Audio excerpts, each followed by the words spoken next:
اليوم العشاء من وين؟ من مطعم زاروب. هذا المطعم من المطاعم العملاقة في دبي. تخيلوا 7100 تقييم على جوجل مابس بتقييم 4.2 من 5. منزلين اختراعات رهيبة. هي عبارة عن باكيتس بثلاث أنواع، سمنة طرية جدا جدا جدا تطلع طازجة. شوفوا المكونات اللي جواتها.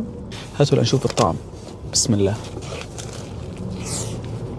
الحمص بينطحن عندهم والفلافل هن بيصنعوها. كل شيء هن بيشتغلوه في ايدهم. لازم تجربوه عشان تستمتعوا بهيك قصص. هلا جبنا طحينية، هلا بنحط عليها القليل من الصوص. يا عمري جايب الطعمته. يا جماعة الأكل على الجوع شيء بيغرف القلب. آسف أنا رح يطلع لكم الفيديو في نص الليل بس معلش سامحوني. هلا وصلنا على باقة الشاورما. طبعا انتبهوا مطعم زاروب ما بضل سيخ الشاورما عندهم يومين، يعني بتاكلوا شاورما فريش.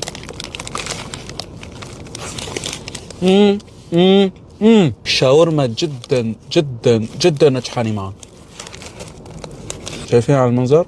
شوفوا على الباكج قد سميكة، يعني تقيلة تقيلة فيها وزن يمكن ربع كيلو نص كيلو فيها. هاي مليانة شاورما وشغلات طيبة كتير كتير.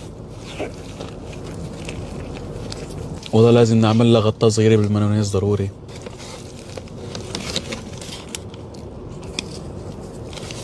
أنا عاشق اللحم. شوفوا لي على هالمنظر. هاي شاورما باللحم.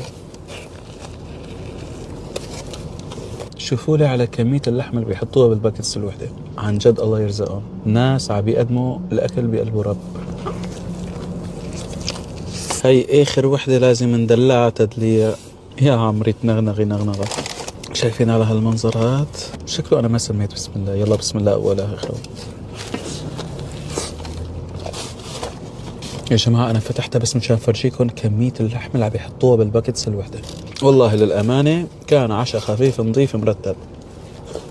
الحمد لله رب العالمين. ما بدنا ننتقل، بنروح نتعشى مع شباب. إن شاء الله يكون عجبكم الفيديو. وكالعادة يا سادة الصلاة على الحبيب تجلب السعادة.